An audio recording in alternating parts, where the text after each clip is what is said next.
Are you thinking about moving to Santa Maria, California?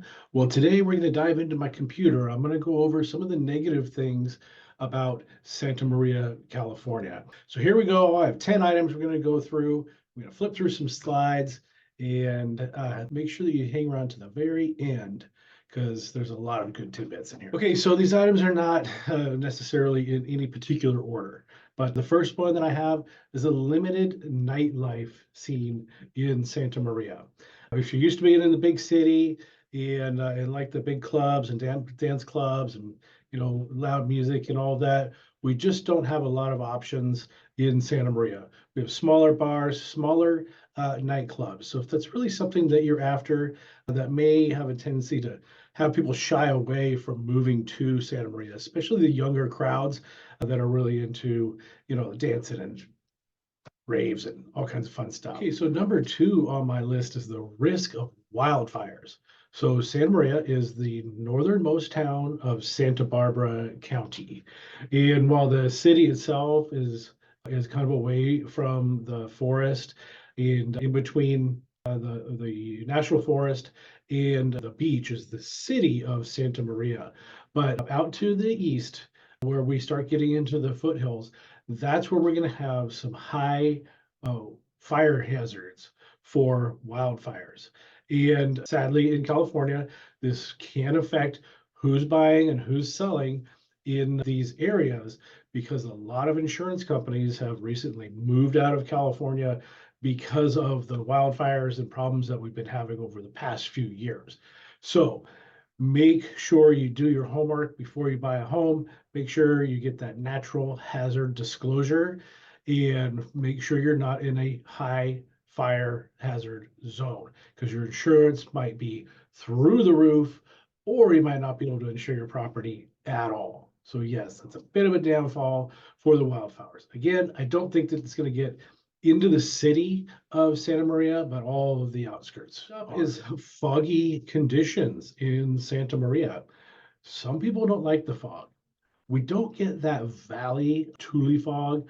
Most of the fog that we have is from the coastal marine layer. So it's not quite as thick and soupy as you may have experienced in some of the California valleys. But if you don't like the fog, it can be depressing. It can make it difficult to drive, difficult to see where you're going when you're trying to drive. And it brings some people down. They just don't like the fog. And that's okay. But I just want to mention it because we will have fog, especially in the mornings and the evenings. It can affect your commute and it can affect your lifestyle. So some people may decide, hey, no, Santa Maria is not for me just because of the fog. Okay, next up is the proximity to the earthquake fault lines. We're right along the coast on California, and the western part of California is slowly sliding up. We're heading towards San Francisco. We're not going very quickly, but it is happening.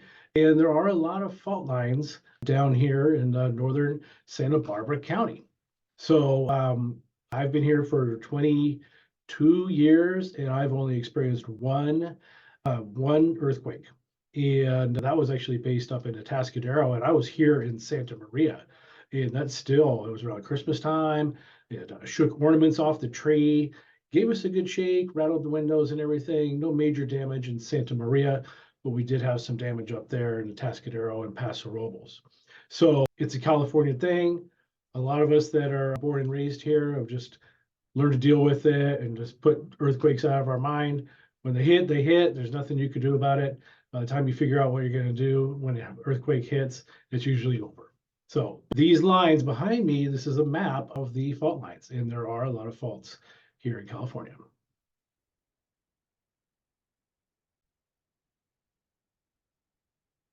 Okay, well, another downfall about Santa Maria is we have water issues. There's no doubt about it. Central California, we have had a lot of years of drought, that's for sure. Right now, that's not a concern. We've had plenty of rain last year and up until this year. We have ample rain, and so our aquifers are filled back up, and we're doing really quite well. The lake is full up in Lopez, and other bodies of water are full that are around us.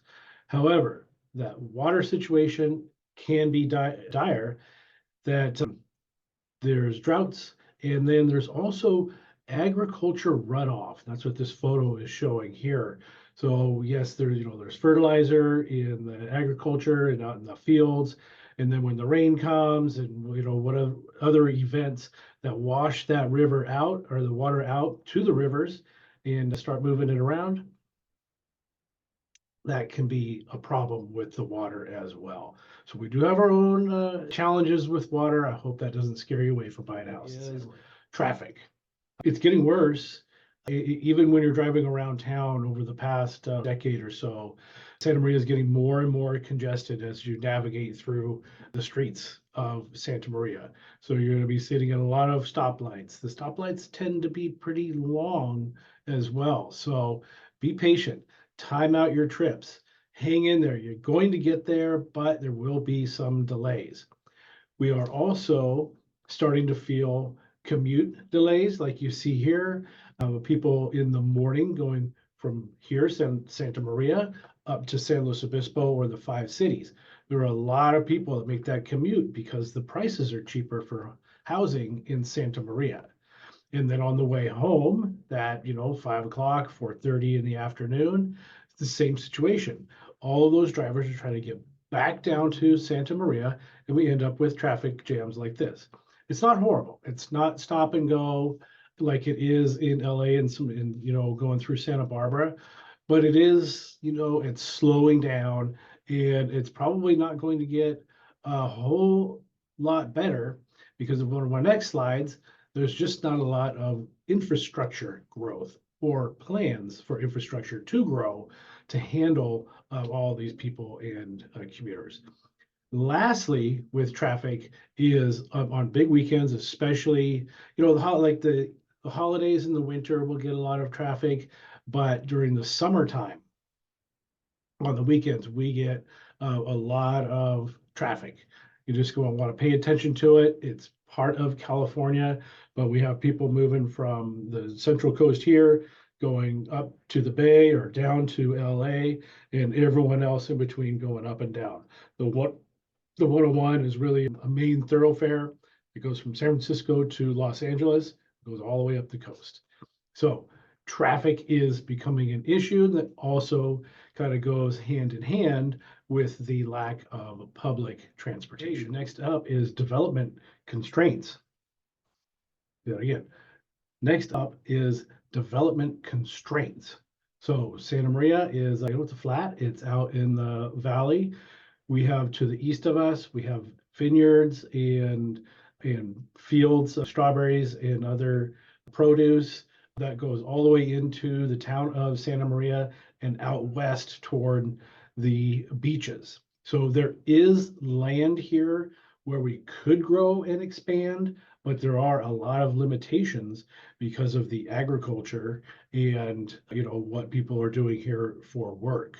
So Santa Maria can grow, it will continue to grow, but it is going to continue to be pretty limited because of the environmental factors with the agriculture and just other factors that are just through the local, government, and nobody really wants to see a lot of growth here in Santa Maria. So it is restricted. It's going to stay small ish. It is one of the biggest towns or cities on the Central Coast, but yeah, pretty limited growth. Okay, so this is it. Last one. This is number 10, again, in no particular order, but Santa Maria, we do have a tendency to get some bad air quality. The main reasons for poor air quality in Santa Maria, those wildfires that we were just talking about. We get smoked out. California has a lot of wildfires. We even have wildfire season, and it doesn't really matter how far away these fires are from Santa Maria or from where you are in California. Eventually, you're going to get some fallout. Your car is going to be a mess. You're going to smell the smoke, get those watery eyes. It just happens. It's part of California. We just get used to it. So another factor that can pollute the air is all of the agriculture on the ground. So when it's time to turn crops and we have the big tractors going out there and turning the crops, they kick up a lot of dust. And Santa Maria has a tendency to be quite windy. So then that dust is going to blow with the wind and really affect the air quality. And then the last thing, because you're going to smell it and you're going to say, hey, what is going on here in Santa Maria? When they turn some of the crops like broccoli, cauliflower, Brussels sprouts, they turn those crops, that wind picks up, and it is smelly.